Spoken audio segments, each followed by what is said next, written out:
Welcome to our NCLEX Practice Test. This test has 75 questions on topics you'll see in the real exam.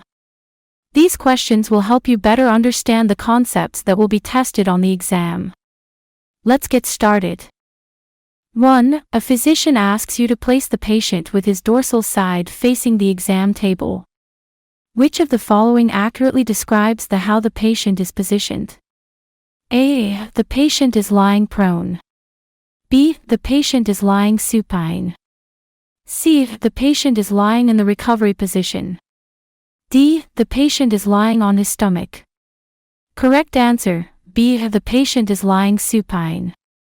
The dorsal side of the body is on the back or posterior. When the back is lying on the table, the patient is facing up toward the ceiling. 2. The body plane that divides the body into right and left sides is the A. Frontal plane. B. Medial plane. C. Median plane. D. Transverse plane. Correct answer, C. Median plane. The median plane, also known as the sagittal plane, divides the body into right and left sides. The frontal or coronal plane divides the body into front and back. The transverse plane divides the body into superior and inferior sections. 3. A physician's order instructs a nurse to take a temperature at the axilla. Where would the nurse place the thermometer? A. In the rectum. B. In the mouth. C. On the temples. D. In the armpit. Correct answer, D. In the armpit. The axilla is the area of the armpit located under the arms, proximal to the trunk. 4. The pulse point located on the top of the foot is A. The dorsalis pedis. B. Is checked in patients with peripheral vascular problems. C. Absent in some patients due to a congenital anomaly. D. All of the above. Correct answer, D. All of the above. The dorsalis pedis pulse point is located on the arch of the foot, slightly lateral to the midline. It is frequently used to assess adequate blood flow in patients that have poor circulation. Some patients are born without this pulse point. 5. Over a patient's lifespan, the pulse rate starts out fast and decreases as the patient ages. B. Starts out slower and increases as the patient ages. C. Varies from slow to fast throughout the lifespan. D. Stays consistent from birth to death. Correct answer. A. Starts out fast and decreases as the patient ages. Normal pulse rates in infants average around 140 beats per minute. This rate falls to an average of 80 beats per minute in adults.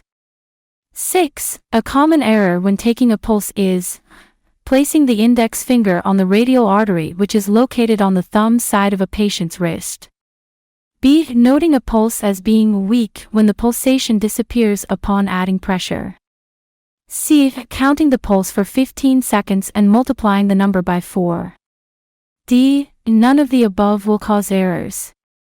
Correct answer, C. Counting the pulse for 15 seconds and multiplying the number by 4. To accurately assess a patient's heart rate or pulse, the pulse must be counted for a full minute.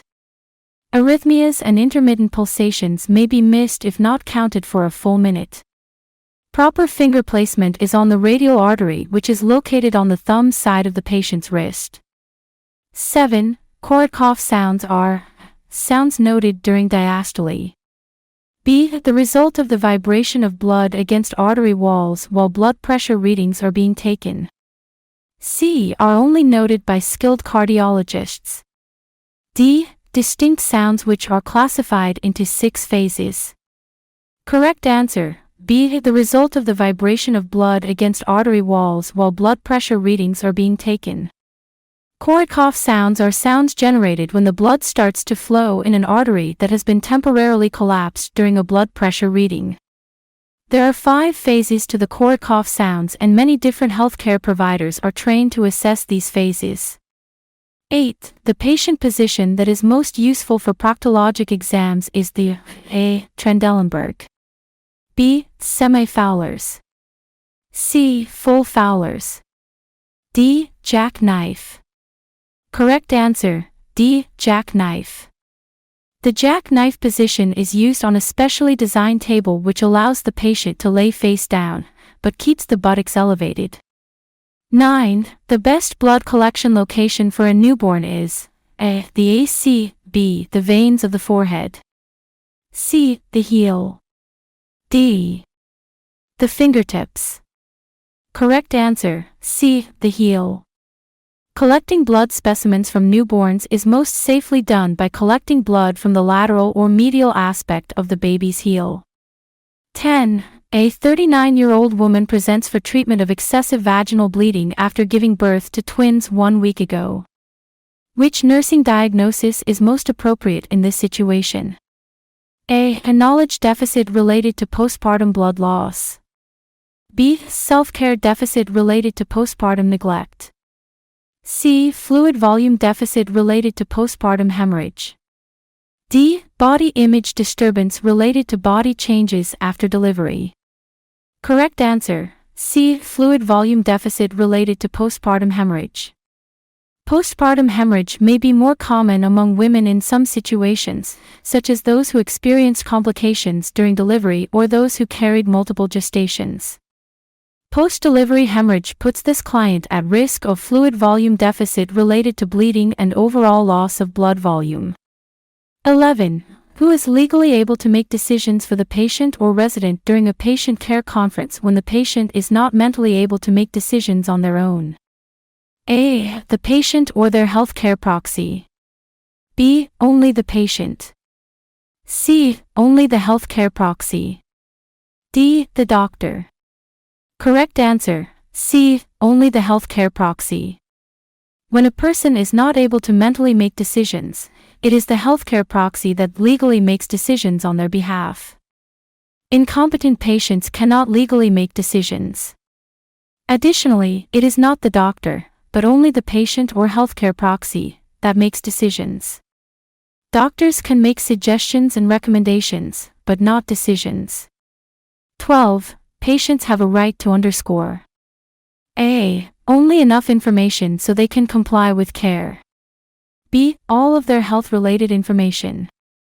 C. Small amounts of information so they do not get nervous. D. Moderate amounts of information unless they are old. Correct answer, B. All of their health-related information. Patients have a legal right to all of their health-related information. Nurses must legally, ethically, and morally uphold this patient's right. 13. You are working the 8 a.m. to 4 p.m. shift. You begin to vomit at 3 p.m. and you do not think that you are able to continue working.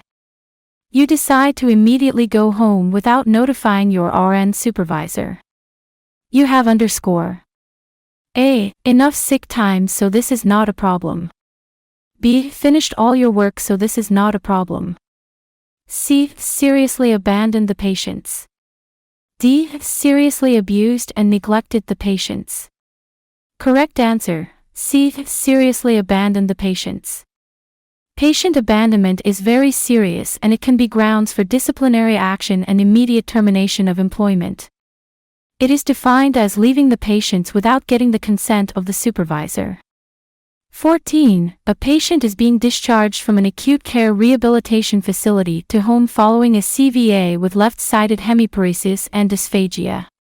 Which of the following disciplines would the case manager include in the patient's discharge planning meeting? A. Speech therapy. B. Physical therapy. C. Occupational therapy. D. All of the above. Correct answer, D. All of the above. Speech, physical, and occupational therapy would all be required to facilitate a safe discharge home for this patient. Speech therapy would be required for the management of dysphagia. Occupational therapy would be required to assist with patients' ADLs. Physical therapy would be required for assistance/adaptation in mobility due to the hemiparesis. 15. You are taking care of 5 patients today.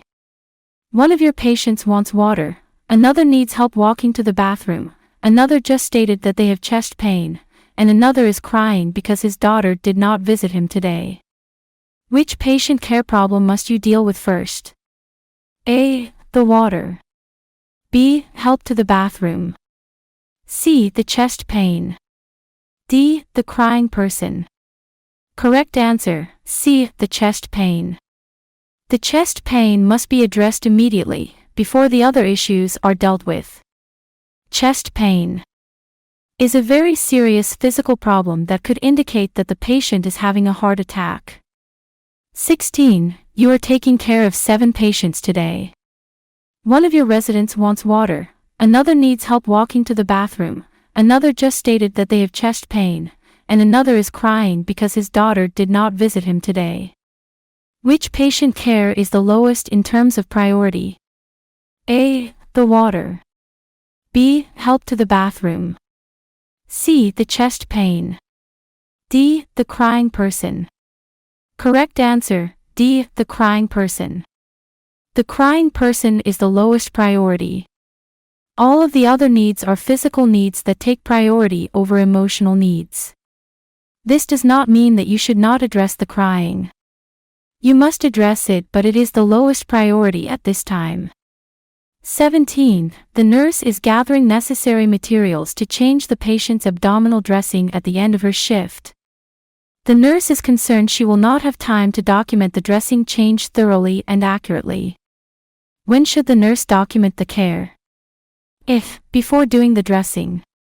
B, during the procedure to apply the dressing. C, after the dressing has been changed. D, all of the above. Correct answer, C, after the dressing has been changed. Documentation should never be pre-charted. All required components of documentation should be completed after the dressing has been changed. 18. You are caring for Mrs. Thomas.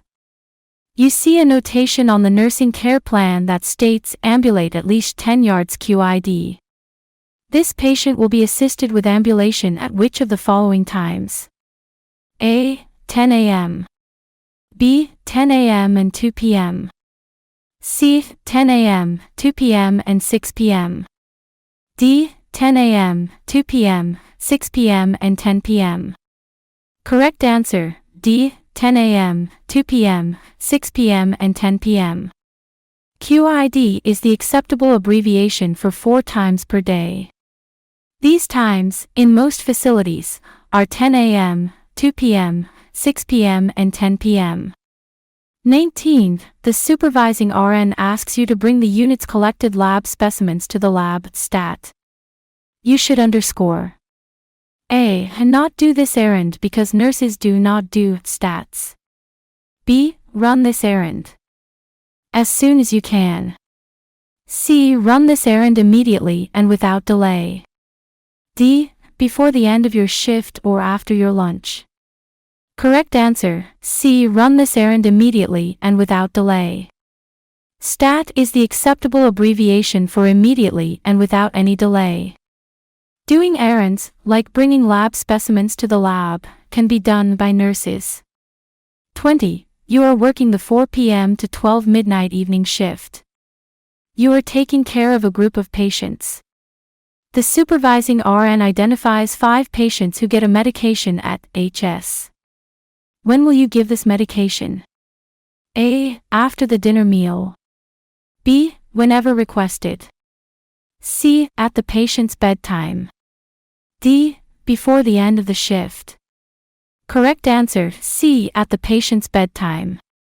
HS is the acceptable abbreviation for at the hours of sleep. 21. You are caring for Mr. Charles Y. You see a notation on the nursing care plan that states, remind the patient to use the incentive spirometer TID. This patient will be reminded at which of the following times? A. 10 a.m. B. 10 a.m. and 2 p.m. C. 10 a.m., 2 p.m. and 6 p.m. D. 10 a.m., 2 p.m., 6 p.m. and 10 p.m. Correct answer, C. 10 a.m., 2 p.m. and 6 p.m. TID is the abbreviation for 3 times a day. These times are usually 10 a.m., 2 p.m. and 6 p.m. 22. the OR nursing staff are preparing a client for a surgical procedure. The anesthesiologist has given the client medications and the client has entered the induction stage of anesthesia. The nursing staff can expect which of the following symptoms and activities from the client during this time? A. Irregular breathing patterns. B. Minimal heartbeat, dilated pupils. C. Relaxed muscles, regular breathing, constricted pupils. D. Euphoria, drowsiness, dizziness. Correct answer, D. Euphoria, drowsiness, dizziness. During the induction stage of anesthesia, the client may appear euphoric, drowsy, or dizzy. The anesthesiologist is just beginning to administer medications during this stage. The induction stage ends when the client loses consciousness. 23. A physician has administered ketamine to a client who is preparing to undergo general anesthesia. Which of the following side effects should the nurse monitor for in this client? A. Delirium. B. Muscle rigidity. C. Hypotension. D. Pinpoint rash. Correct answer, A. Delirium. Ketamine is a type of anesthetic that produces dissociation and lack of awareness for a client. It may be used prior to general anesthesia or as part of sedation for a short procedure. Ketamine may cause side effects of delirium, hallucinations, hypertension, and respiratory depression. 24. A client is undergoing radiation therapy for treatment of thyroid cancer. Following the radiation, the client develops xerostomia. Which of the following best describes this condition? A. Cracks in the corners of the mouth. B. Peeling skin from the tongue and gums. C. Increased dental caries. D. Dry mouth. Correct answer, D. Dry mouth. Xerostomia is another name for dry mouth, a condition that may occur among clients who are undergoing radiation therapy, particularly in the head and neck regions. Xerostomia may occur if the salivary glands are damaged during therapy, decreasing the client's abilities to wet his mouth. 25. A nurse is caring for a patient on the burn unit who has burns on 80% of his body. The doctor placed an order to begin total parenteral nutrition, TPN, today at 0600.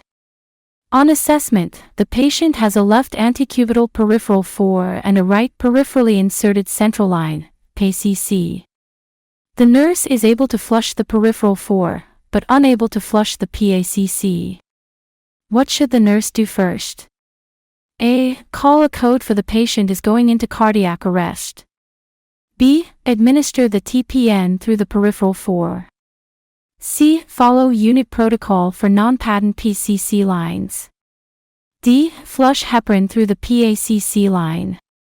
Correct answer, C. Follow unit protocol for non-patent PCC lines.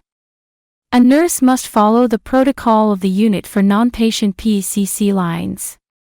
Some facilities have a specialized nurse who unclogs central lines, or some nurses may be trained to unclog the central line themselves.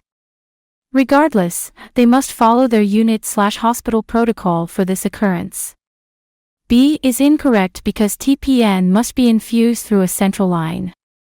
D is incorrect because a nurse must have an order to administer heparin through an 4 unless it is specified in the unit protocol. 26. A nurse is providing care for a 77-year-old, white, male patient who was started on TPN today at 0600. The infusing rate is at 83.3 milliliters per hour. The patient was admitted to the hospital 2 weeks ago for adult failure to thrive. At 0700, the patient is alert and oriented X3, pleasant and cooperative. He is frail, withdrawn, tachycardic, but otherwise normal on physical assessment. The nurse enters the patient's room at 0900 and the patient is complaining of blurred vision and a headache. This change is most likely due to a stroke. B. Hypoglycemia. C. Hyperglycemia. D. Old age. Correct answer, C. Hyperglycemia. In the first 24 hours following initiation of TPN, A patient's capillary glucose must be taken every 4 to 6 hours to monitor for hyperglycemia. Hyperglycemia often occurs until the pancreas can increase its endogenous production of insulin. Administration of insulin is often needed to correct this complication. 27. A nurse is caring for a client who has undergone radiation therapy. The skin on her chest and abdomen itches and is red. The client complains of burning pain and the skin is beginning to slough. Which nursing intervention is most appropriate for this client? A. Apply ointment to the skin to avoid moisture. B. Wash the area gently with water and pat dry. C. Use a mild antiseptic soap to wash the area and pat dry. D. Apply talcum powder to keep the skin dry. Correct answer: B. Wash the area gently with water and pat dry. Skin redness, itching, and burning are all side effects of radiation therapy. The client's skin may begin to ooze or slough. The nurse should avoid applying ointments, lotions, or powders to the skin and instead keep it clean and dry. The nurse should use plain water, avoid soap, and pat the area dry. 28. A nurse is caring for a client who is post-op day number 1 after a total hip replacement. Although the client was alert with a normal effect in the morning, by lunchtime, the nurse notes the client is confused, has slurred speech and is having trouble with her balance.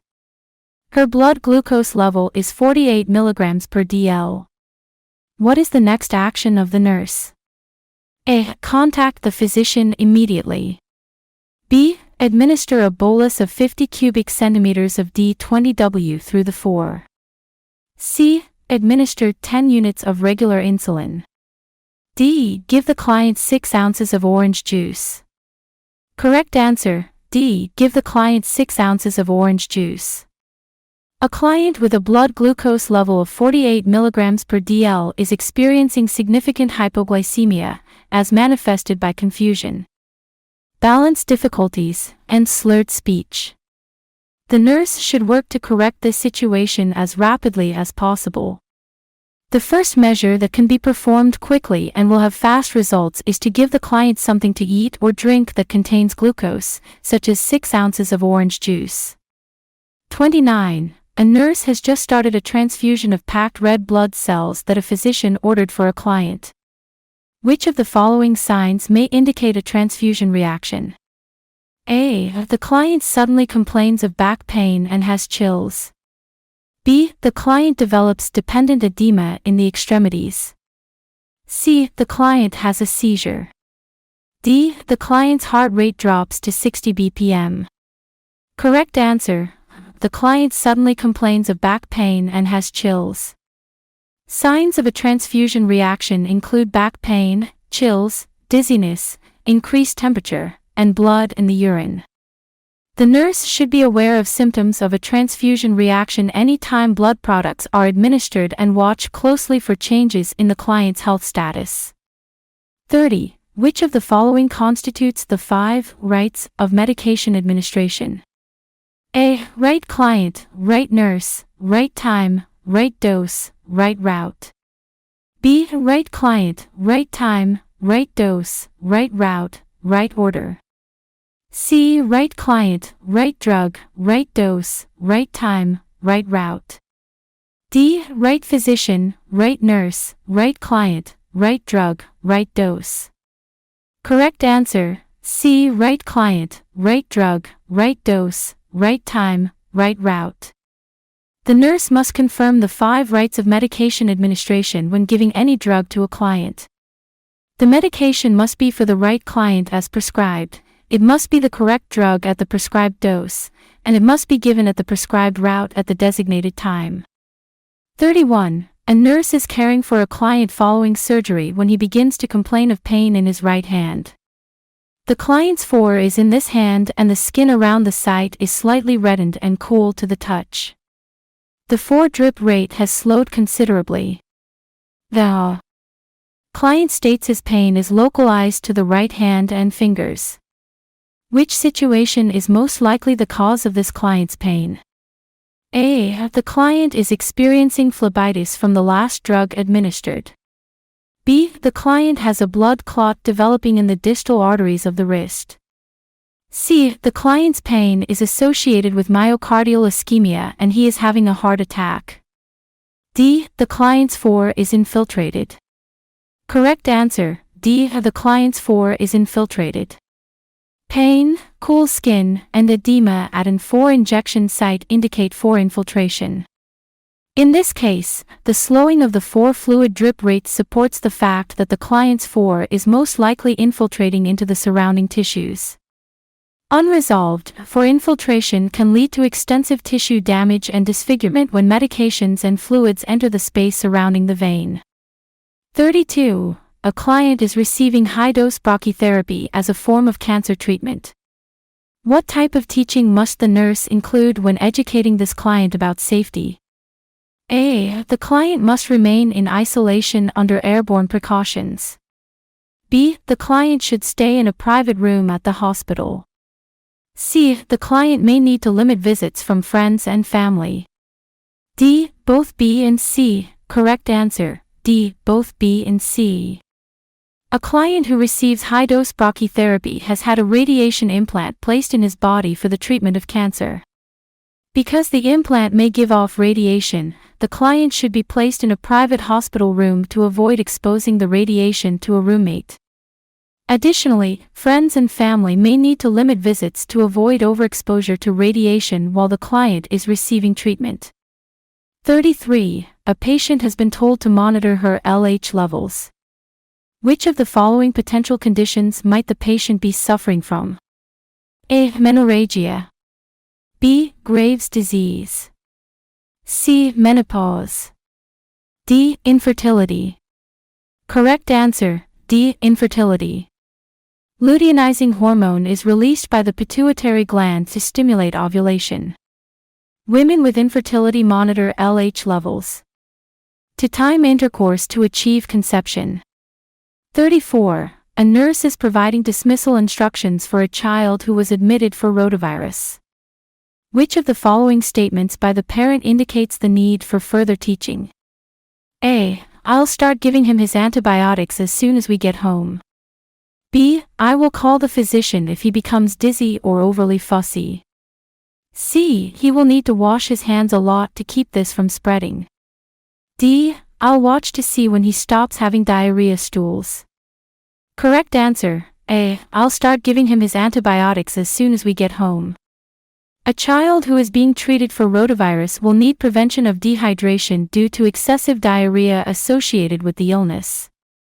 Because rotavirus is a viral illness, antibiotics are ineffective as a form of treatment. The parent who is expecting antibiotics is misinformed as to the cause of the illness and the nurse needs to provide further teaching. 35. You are caring for a patient with newly diagnosed multiple sclerosis. Discharge instructions will likely include all of the following except PT referral for development of a planned exercise program. B. Avoidance of prolonged sun exposure. C. Hot baths to promote muscle relaxation. D. Instructions to evaluate the home environment to ensure safety. Correct answer, C. Hot baths to promote muscle relaxation. Excessive heat from sun or hot baths should be avoided since this can cause acute exacerbations of symptoms. The MS patient should begin to evaluate the home environment to ensure a safe environment as symptoms progress. 36. The BRAT diet is often prescribed for patients with gastroenteritis. This acronym stands for bananas, rice, applesauce, and toast. B. Bread, rice, apricots, and tapioca. C. Bananas, rolls, apricots, and toast. D. Bananas, rolls, applesauce, and tapioca. Correct answer, bananas, rice, applesauce, and toast. The BRAT diet should be started as soon as diarrhea subsides. This bland diet consists of banana, rice, applesauce, and toast.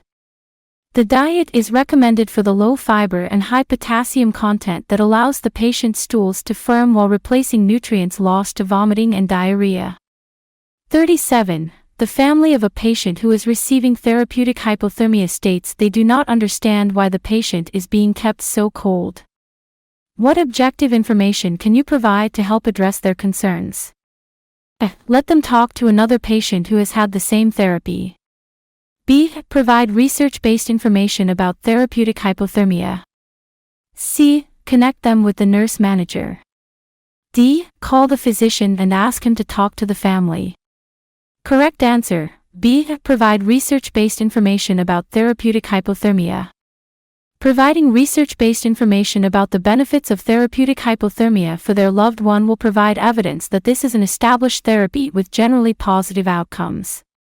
Families are certainly not expected to be familiar with critical care interventions, and their concerns should be addressed with evidence-based data whenever possible. 38. Which of the following nursing interventions is appropriate for a client who is suffering from a fever? A. Avoid giving the client food. B. Increase the client's fluid volume. C. Provide oxygen.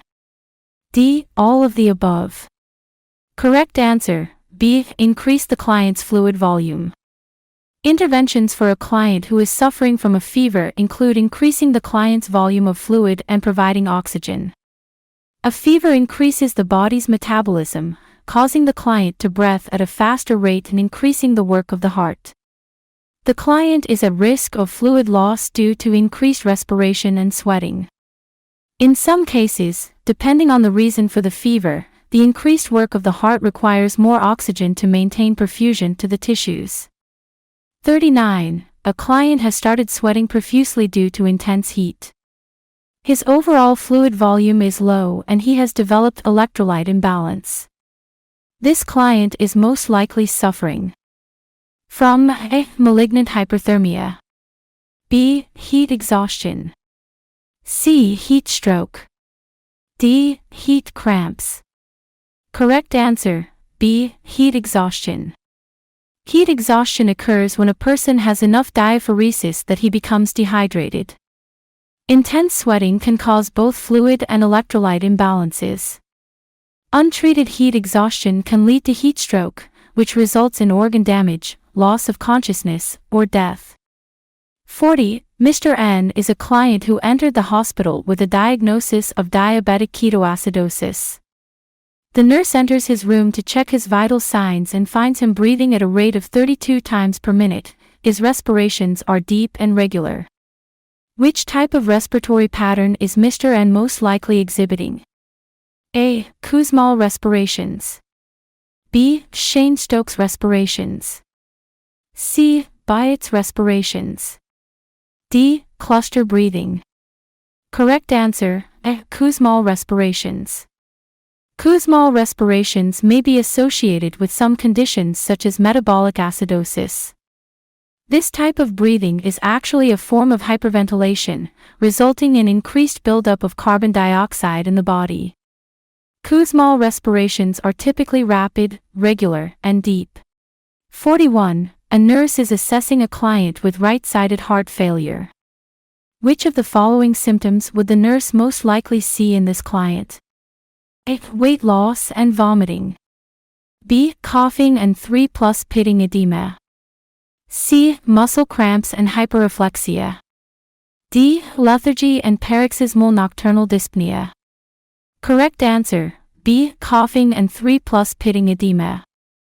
Right-sided heart failure, also called cor pulmonale, affects a client's abilities to breathe as the right side of the heart may have greater difficulty pumping blood toward the lungs.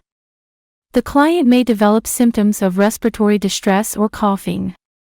Additionally, the feet and ankles may swell, resulting in pitting edema. 42. A nurse is educating a client about her cholesterol. Which of the following statements from the client indicates the need for further teaching? A. I would like my HDL levels to be over 50. B. It is better for me to have high HDL levels and low LDL levels. C. It is better for me to have high LDL levels and low HDL levels. D. My goal is to get my total cholesterol down below 200. Correct answer, C. It is better for me to have high LDL levels and low HDL levels. A client who states, "It is better for me to have high LDL levels and low HDL levels," when talking about cholesterol indicates a need for further teaching. Low-density lipoproteins, LDL, contribute to atherosclerosis, while high-density lipoproteins, HDL, can protect against heart disease. A client should understand that she needs to lower her levels of LDL while increasing her levels of HDL.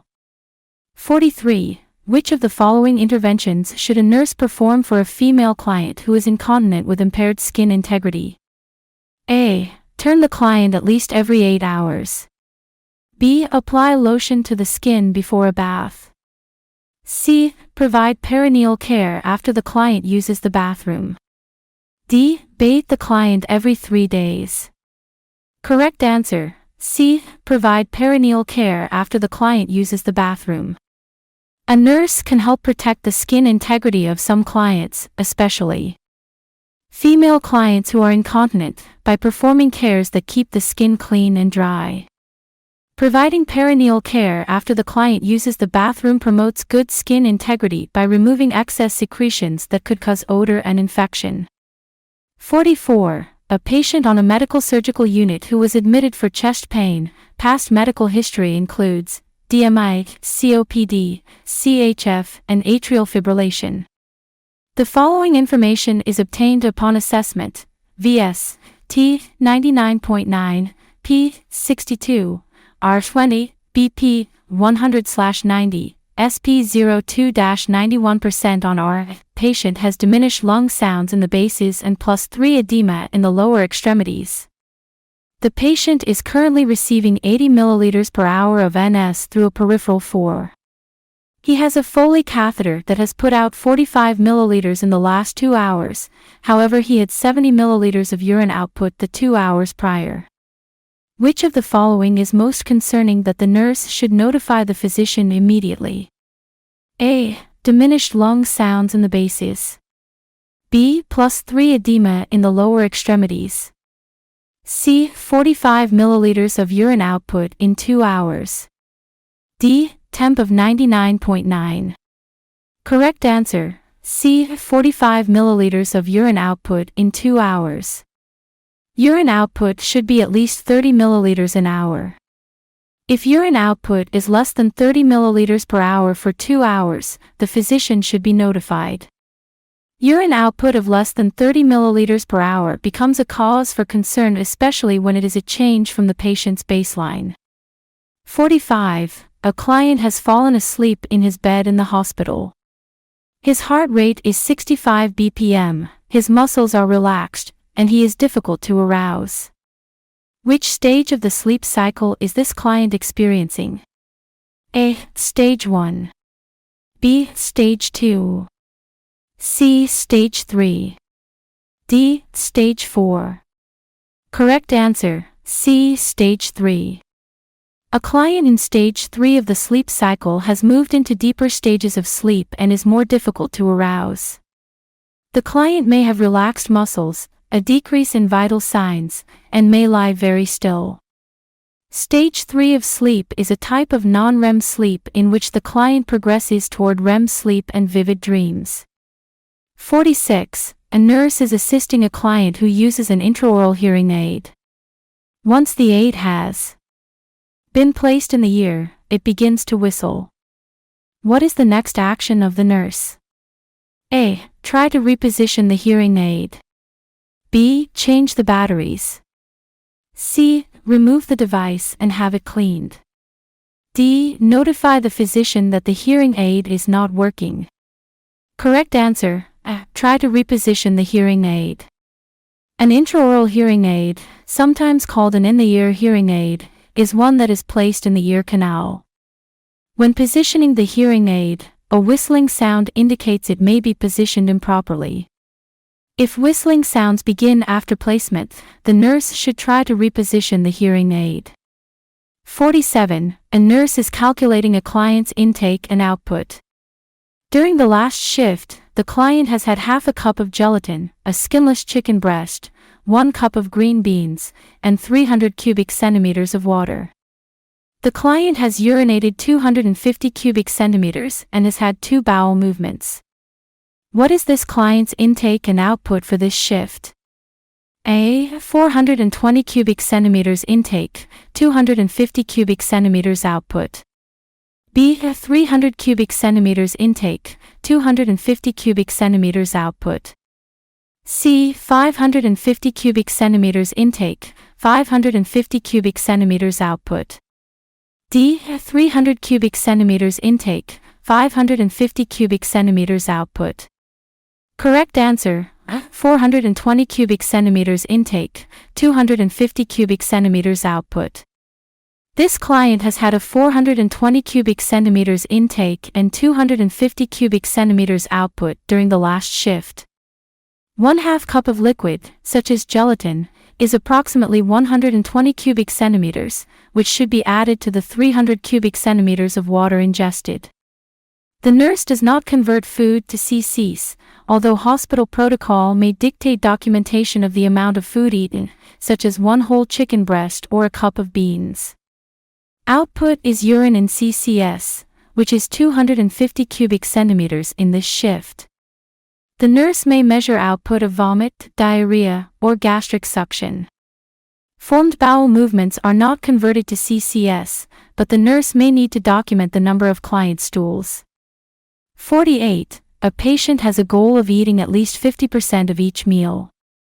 The patient refuses to eat, so a nurse force feeds the patient in order for them to reach their goal of eating at least 50% of the meal. The nurse has committed against this patient. A. Assault. B. Battery. C. Physical neglect. D. Emotional neglect. Correct answer: B. Battery. Battery happens when a person is actually touched without their permission. It is battery if a nursing assistant slaps or pushes a patient. This is also physical abuse. 49. A term used to describe members of the same group based on physiological characteristics, such as skin color or body structure, is known as A. Ethnicity. B. Culture. C. Race. D. Minority. Correct answer: C. Race. Race is a term used to describe people who are members of the same group that is based on physiological characteristics, such as skin color. Race may be paired with ethnicity, in that members of the same race may be of the same ethnic background. 50. Which of the following scenarios provides an example of a nurse overcoming a barrier to communication? A. A nurse uses lecture as a means of explaining how to run a finger-stick glucose test to an elderly patient. B. A nurse writes her directions to a patient that is hearing impaired. C. A nurse speaks loudly to a patient who speaks a non-English language. D. A nurse uses the terms micturate and defecation while talking with a minor. Correct answer: B. A nurse writes her directions to a patient that is hearing impaired. Overcoming barriers of communication involve using methods of communication that is understandable to the receiver. In the example provided, a deaf or hearing impaired patient would have an easier time understanding directions if they are written to overcome the obstacle of the hearing loss. 51. A patient who is displaying the defense mechanism of compensation would refuse to hear unwanted information. B. Transfer feelings of negativity to someone else. C. Overemphasize behaviors which accommodate for perceived weaknesses. D. Place blame on others for personal actions or mistakes.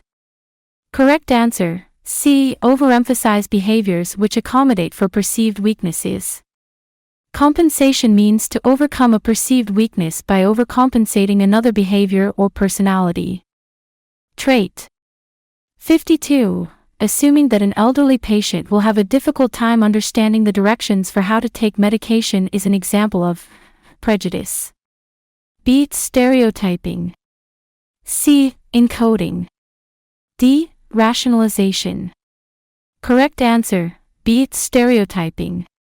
Stereotyping is defined as providing a generalization about a person based on his culture. The nurse in this situation was stereotyping her patient by believing that her patient would automatically have a difficult time understanding directions based solely on the fact that the patient is elderly. A prejudice is forming a negative opinion of someone based on his or her heritage or culture. 53. The nurse overhears the mother of a baby who was admitted to the NICU for necrotizing enterocolitis state, "God, if you let my baby live, I promise I will go to church every Sunday, pray every day and involve my family back into my life." Which stage of grief is the mother in according to Kubler-Ross? A. Denial. B. Anger. C. Bargaining. D. Depression. Correct answer, C. Bargaining. The mother has entered the bargaining stage of the 5 stages of grief according to Kubler-Ross. During this stage, the mother bargains with God for her baby to live. Often clients who are in this stage negotiate or bargain for a cure or more time. 54. Which of the following questions is considered open-ended? A. What time did you last take your medications? B. Are you feeling okay right now? C. Please describe your symptoms. D. What day are you available for a follow-up appointment? Correct answer, C. Please describe your symptoms. Open-ended questions are questions that will yield an answer that is detailed and descriptive. Closed-ended questions will yield answers that are 1 or 2 words in length. 55. A patient displays the following body language: slumped shoulders, grimace, and stiff joints. What message is this patient sending? A. Anger. B. Aloofness. C. Empathy. D. Depression. Correct answer, A. Anger. Body language is a form of nonverbal communication. Negative messages can be sent easily with the use of improper or tense posture. Anger is conveyed by grimacing as if in pain and tensing the shoulders. 56. A patient who refuses to believe a terminal diagnosis is exhibiting A. Regression. B. Mourning. C. Denial. D. Rationalization. Correct answer, C. Denial. Denial is a defense mechanism that allows a patient the ability to avoid negative emotions that result from an unacceptable reality. 57. Intermittent fevers are fevers which come and go. B. Fevers which rise and fall but are always considered above the patient's average temperature. C. Fevers which fluctuate more than 3 degrees never return to normal. D. None of the above. Correct answer, fevers which come and go. Intermittent fevers are fevers that come and go. They alternate between periods of being febrile and afebrile. Continuous fevers rise and fall slightly over a period of 24 hours. Remittent fevers fluctuate considerably, more than 3 degrees, and do not return to normal body temperature. 58. A patient's body temperature has varied over the last 24 hours from 97.6 degrees Fahrenheit in the morning to 99 degrees Fahrenheit in the evening. The patient is worried that this change in temperature may indicate the beginning of a fever. Which of the following best explains this phenomenon? A. The patient definitely has a fever in the evening and should be seen by a doctor. B. The patient is experiencing changes related to a diurnal rhythm. C. The patient is more than likely taking her temperature incorrectly. D. The patient is male and is experiencing changes related to fluctuating monthly hormones. Correct answer, B. The patient is experiencing changes related to a diurnal rhythm. Diurnal rhythm is the phenomenon of body temperature fluctuating depending on the time of day. Temperatures taken in the morning are typically lower than those taken throughout the rest of the day. 59. The most accurate reading for a temperature is done, A. Orally. B. Orally. Through a clean canal. C. Rectally. D. Axially. Correct answer, B. Orally through a clean canal. Oral readings are done in the ear.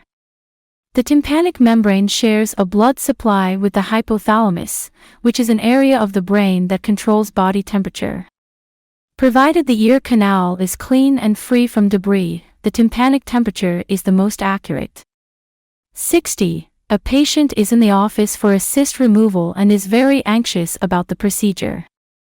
Which of the following descriptions of his respirations would be expected? A. Bradypnea. B. Orthopnea. C. Tachypnea.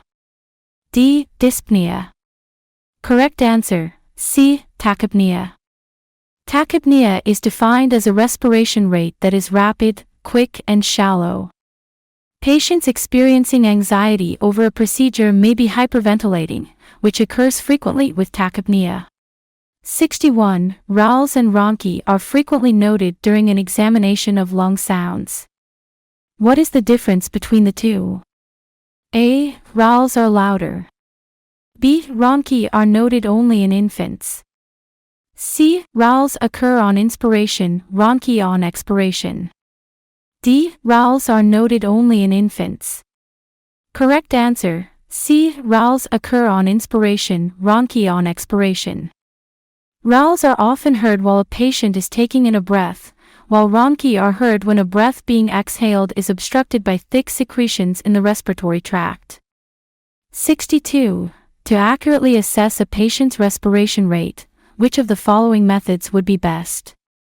A. Tell the patient, please remain silent while I count your number of breaths. B. Count respirations at the same time you are counting the pulse rate. C. Count the pulse rate for 1 minute, then, while keeping your index fingers on the patient's radial artery, count the respirations for an additional minute. D. Count the patient's respiration rate, then take the patient's temperature, and then take the pulse rate.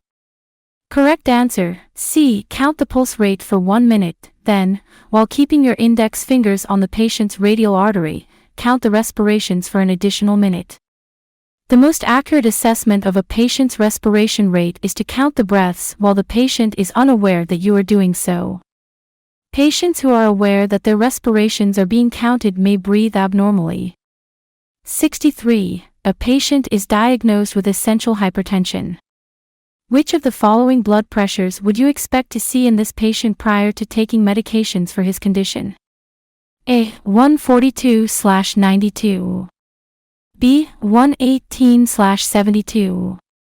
C. 120/80. D. 138/88. Correct answer, 142/92. Essential hypertension occurs when the blood pressure reading has a systolic pressure reading of equal to or greater than 140 and/or a diastolic reading equal to or greater than 90. 64. Which of the following is an anthropometric measurement? A. Blood pressure. B. Temperature. C. Pulse rate. D. Weight. Correct answer, D. Weight. Anthropomorphic measurements are measurements of body size, weight, and proportion. 65. The procedure for taking a pulse rate on an infant differs from an adult how? A. Pulse rates are not taken on infants. B. The apical pulse method is used on infants. C. Pulse rates on infants are taken with a sphygmomanometer. D. Pulse rates on infants are taken apically in the third intercostal space. Correct answer, B. The apical pulse method is used on infants. The apical pulse method is used in infants by placing a stethoscope in the fifth intercostal space, mid-clavicular line, and counting the beats for a full minute.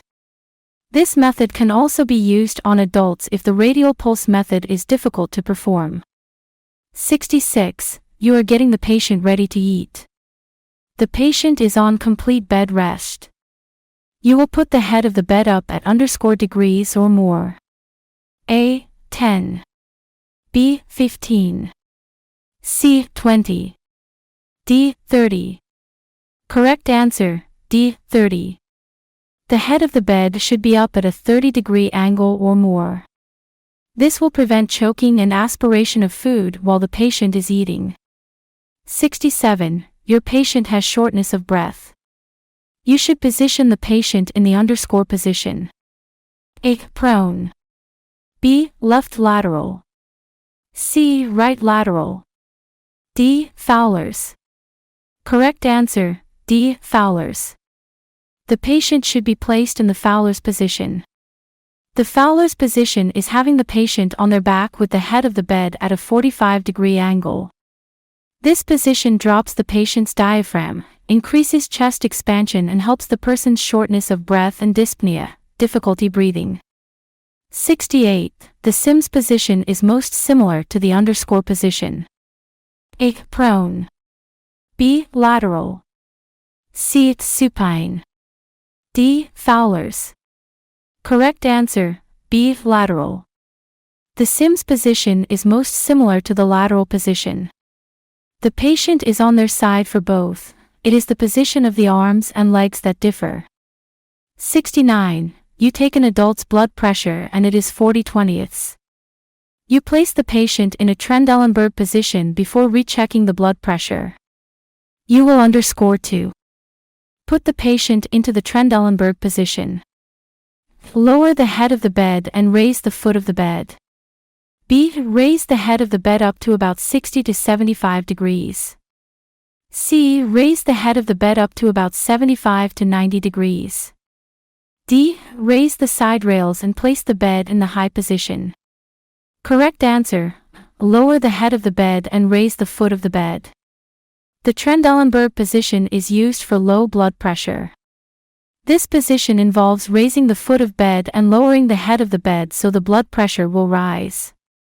70. A nurse realizes after a patient has left the office that she forgot to put the patient's complaint of a sore throat. Which of the following choices would best correct her error? A. Pull out that page of the chart and rewrite it with the correct information. B. Put one line through the original chief complaint, write, error, your initials and today's date. Make the correction by rewriting the CC with the correct information. C. Go to the next available line of the SOAP notes. Write the current date, then, late entry. Place the date and time when the patient stated she had a sore throat. Sign and date the entry. D. All of the above are incorrect. Correct answer, C. Go to the next available line of the SOAP notes. Write the current date, then, late entry. Place the date and time when the patient stated she had a sore throat. Sign and date the entry. When placing additional information into a patient's chart, using the phrase, late entry, will alert the reader that the information was added after the fact and will reduce discrepancies that may result from confusion. 71. Which of the following vital signs can be expected in a child that is afebrile? A. Rectal temp of 100.9 degrees Fahrenheit. B. Oral temp of 38 degrees Celsius. C. Axillary temp of 98.6 degrees Fahrenheit. D. All of the above are incorrect. Correct answer, C. Axillary temp of 98.6 degrees Fahrenheit. Afebrile means to be without fever. An axillary temperature is taken in the armpit and is normal. At 98.6 degrees Fahrenheit, 72. A patient is having difficulty understanding how to properly run her glucose meter. Which of the following teaching methods would best help the patient understand how to use her instrument correctly? A. Give the patient an instruction booklet and have her call the office if she has questions. B. Tell the patient to have a family member demonstrate how to use the instrument. C. Have the patient watch a video on the use of the instrument. D. Demonstrate the proper use of the instrument and then have the patient perform the process while still in the office. Correct answer, D. Demonstrate the proper use of the instrument and then have the patient perform the process while still in the office. By using a demonstration and performance method of patient education, the patient is offered a chance to perform a task and have learning assessed while still in the office. This ensures that any questions that the patient has can be answered immediately and any performance issues that are observed by the medical assistant can also be corrected immediately. Case Study 1. The nurse assumes care for a 78-year-old female client brought to the emergency department by family, reporting she has not been herself over the past 2 days. Exhibit 1 Primary Assessment, Neurological, GCS 13. Client opens eyes only to speech and is confused. Lethargic. Oriented to self and place. disoriented to time and situation. Perla. Airway, patent, free from foreign bodies and secretions. Respiratory, coarse lung sounds at the bases, bilaterally. Tachypnea present. Labored respirations with accessory muscle use. Occasional productive cough with yellow sputum. Cardiovascular. +2 pulses peripherally. Capillary refill less than 2 seconds. Heart sounds are regular and tachycardia. Skin is dry, an appropriate color for ethnicity, and warm. 73.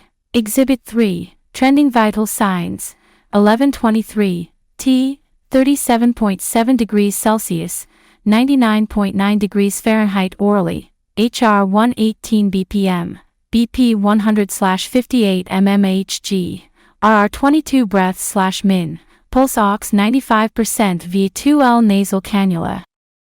Pain 0 out of 10.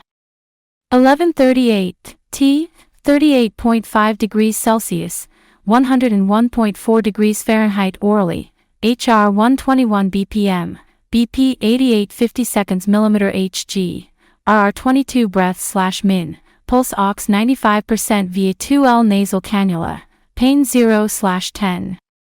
The nurse reassesses the client's vital signs and obtains a core temperature. Which are the appropriate anticipated interventions for the nurse to perform after the reassessment? Select all that apply. A. Place the client in a reverse Trendelenburg position if tolerated. B. Infuse a total of 30 ml per kilogram of isotonic for fluids rapidly.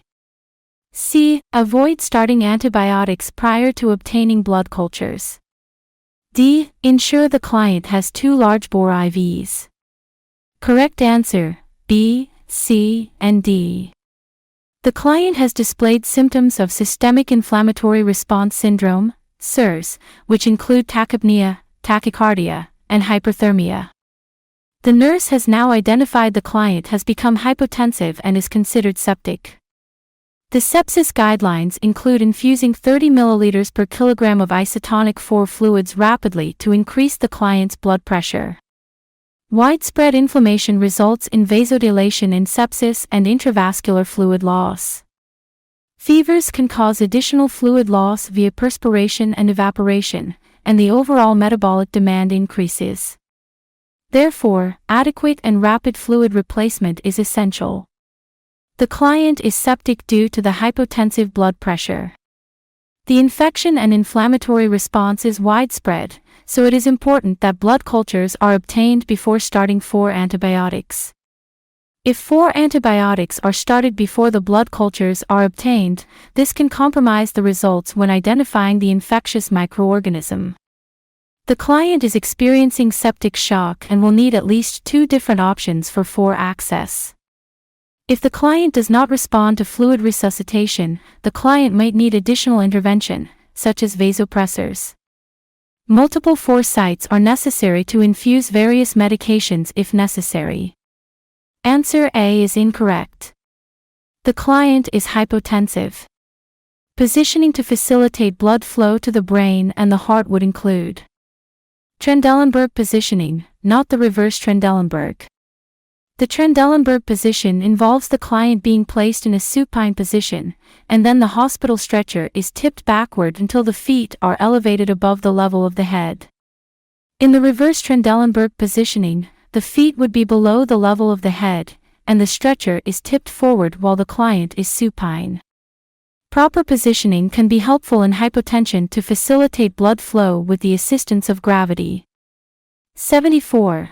Exhibit 3. Trending vital signs, 1123, T, 37.7 degrees Celsius, 99.9 degrees Fahrenheit orally, HR 118 BPM, BP 100/58 mmHg, RR 22 breaths/min, pulse ox 95% via 2L nasal cannula, pain 0 out of 10.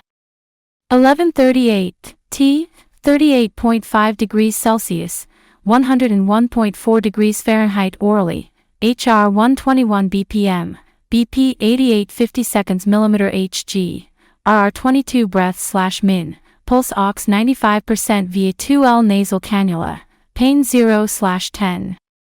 In response to the client's temperature, which is the appropriate nursing intervention? A. Apply ice packs to induce shivering. B. Utilize a fan to cool the client. C. Infuse lactated ringers intravenously. D. Administer prescribed PO acetaminophen. Correct answer, D. Administer prescribed PO acetaminophen. For fluids are stored at room temperature and, therefore, can be helpful in fever reduction. Isotonic 4 fluids, such as lactated ringers, are the fluid of choice for a client with a suspected infection. Answer A is incorrect. Applying ice packs to areas such as the groin and axilla can be helpful in reducing a fever. However, it is incorrect to induce shivering. The nurse instead needs to monitor for and avoid shivering. Shivering increases the overall metabolic demand and can be detrimental to the client. Answer B is incorrect. It is discouraged to utilize a fan for fever reduction due to the possibility of spreading infectious microorganisms that can be spread via droplet transmission. Answer D is incorrect. The nurse does administer acetaminophen. However, for this client, the nurse avoids administering oral medication due to the client's change in mental status. The client must be alert to take oral medicine safely. Therefore, the nurse should request an order to administer acetaminophen via the suppository route. 75. Exhibit 4, Laboratory Values. Client's laboratory values: WBC 15 × 10/L, RBC 4.0 x × 1012/L, hemoglobin 110 mg per liter, lactate level 4.1 millimoles per liter, reference range, WBC 4 to 10 × 10/L, RBC 4.2 to 5.4 x × 1012/L, hemoglobin 120 to 155 mg/L, lactate level less than 2 millimoles per liter. Which of the following is a desirable finding 3 hours after interventions begin that indicates to the nurse that the client is responding to the interventions? A. Urine output is 16 milliliters per hour. B. Lactate level result is 4.3 millimoles per liter. C. HR is 102 bpm. D. MAP is 56 millimeters of mercury. Correct answer, C. HR is 102 bpm. A current heart rate of 102 bpm is a positive finding. Although the client's heart rate is still elevated, it has decreased from the initial findings, indicating the metabolic demand has decreased. This decrease in heart rate is due to a combination of antipyretics to treat the client's fever and volume resuscitation via 4 fluids. The nurse should monitor the client's heart rate closely because an increase can indicate a spike in the client's temperature or some other physiological response that may need further investigation and intervention. Answer A is incorrect. Hourly intake and output must be closely monitored in the septic client. Adequate urine output is at least 20 milliliters per hour. If the client does not have a urine output of at least 20 milliliters per hour, this can indicate kidney damage and organ failure. Answer B is incorrect. The lactate level indicates anaerobic cellular activity, which can be caused by hypoxia or some other interruption in cellular respiration. Lactic acid can accumulate in the client's body, resulting in acidosis. The change in the client's pH can result in cellular death. The nurse needs to monitor the lactate level closely, with a goal of less than 2.0 millimoles per liter. Answer D is incorrect. A MAP of 56 millimeters of mercury does not reflect adequate perfusion to the vital organs. The nurse should maintain a MAP of 65 millimeters of mercury or more. If unable to do so with 4 fluid resuscitation, the administration of vasopressors is the necessary next step. Congratulations! You have completed the test. Don't forget to like this video and subscribe to our channel for more resources.